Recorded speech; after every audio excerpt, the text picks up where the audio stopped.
Mr. Minister, thank you so much for your time.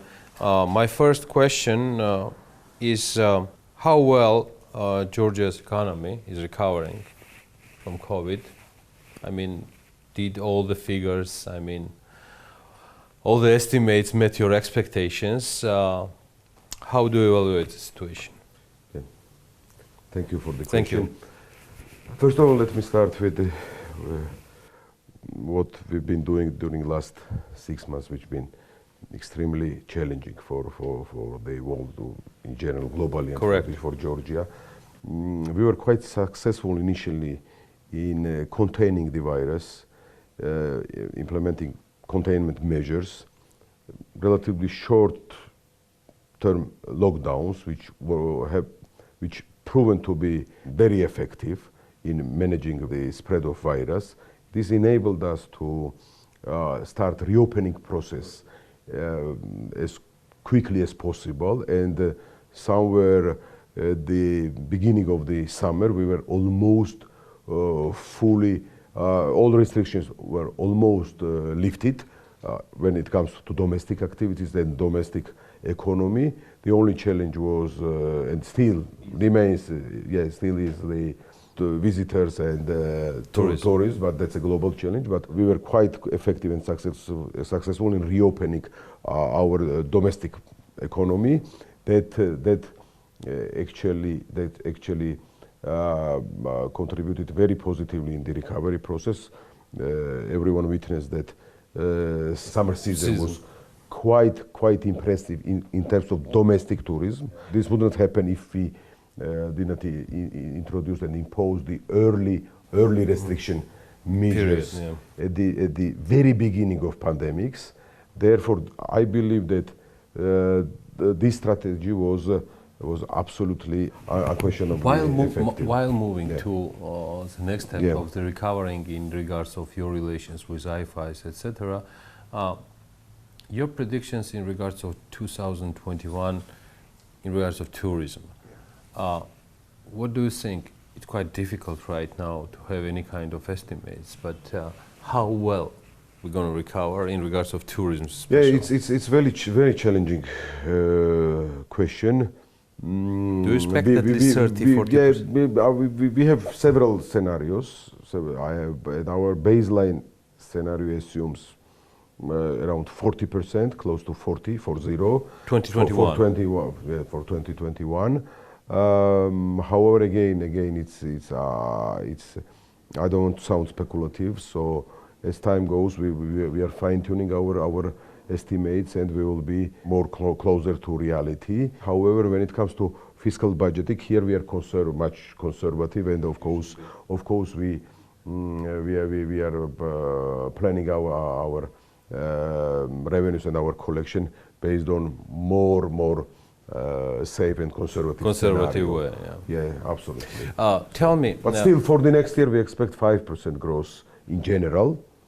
But it's definitely going to be plus. Definitely, of course. And around 5%. Next year, Georgia will grow.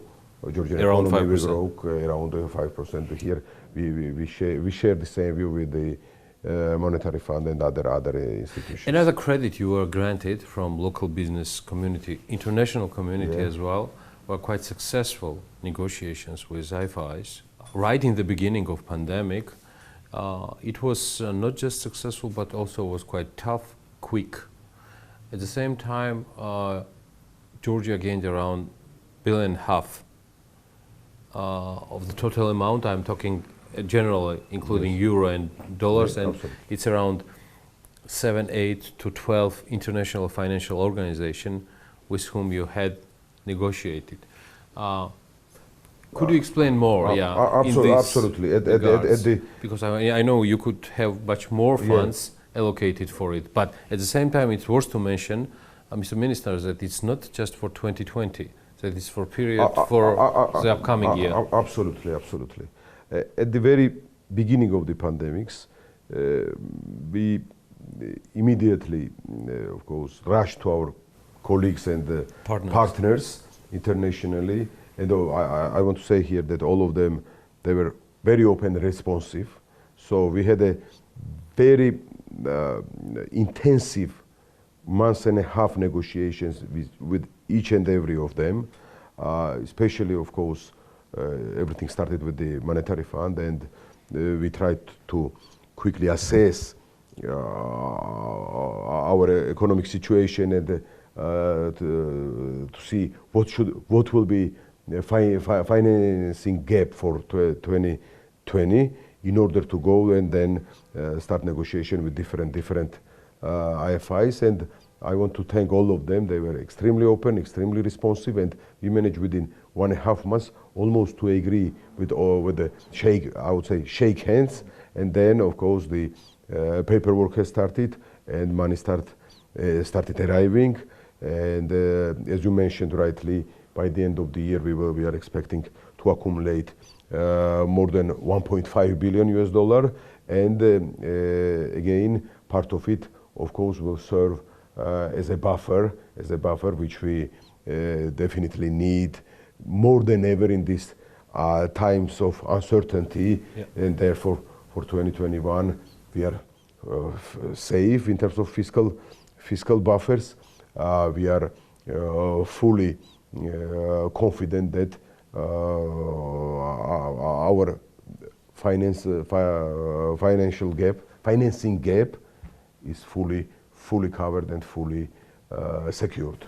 Definitely for 2021 budget, it will be adopted by the new parliament.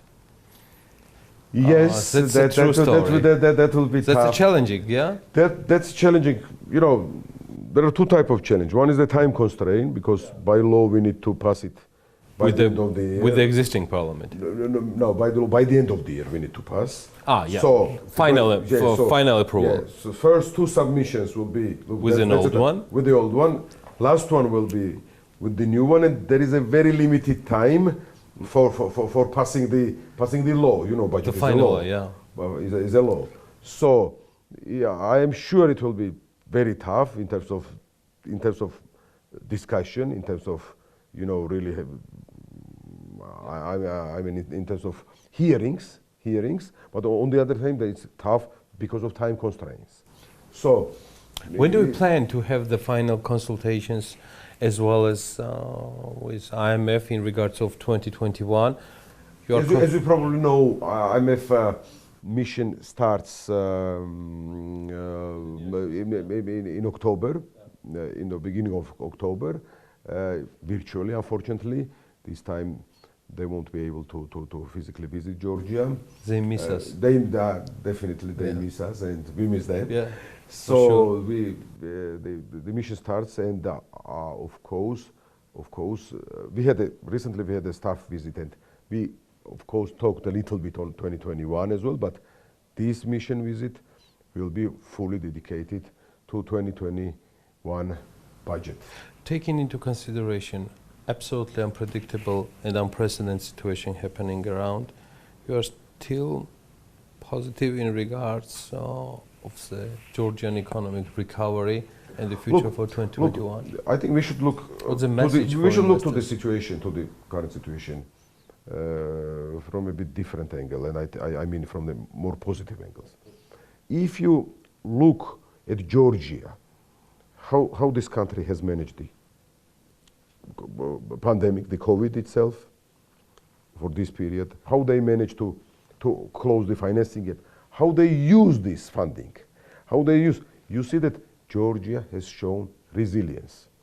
Georgia has shown dynamism and pragmatism at the same time. This definitely positively contributes to our reputation, to this country's reputation, which makes me think and makes me feel that this, the way we are building our reputation and the way we are showing to the rest of the world how resilient and how responsive we were, how effective we were in responding to the pandemics. This definitely will have a long-lasting effect, and this will we will capitalize from them in a longer run. Maybe not right. I mean, next six months to 1 year. Of course, global the challenge remains pandemic again. But in longer term, the way we manage this process, the whole 2022 will definitely be capitalized in our reputation. And ADB. Longer lasting. Yeah, ADB and Congress with chairmanship. Thank you. By May 2021, we have a chance. Crossing the fingers, we're going to host this truly wonderful event. Tell us a bit more. What is it for Georgia? Because we do understand the meaning of the event. When such a small country, is hosting and winning the right to host such a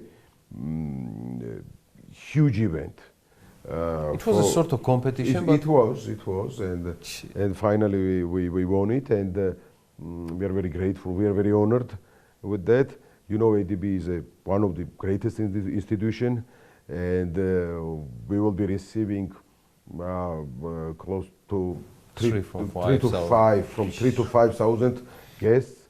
You know, high-ranking visitors.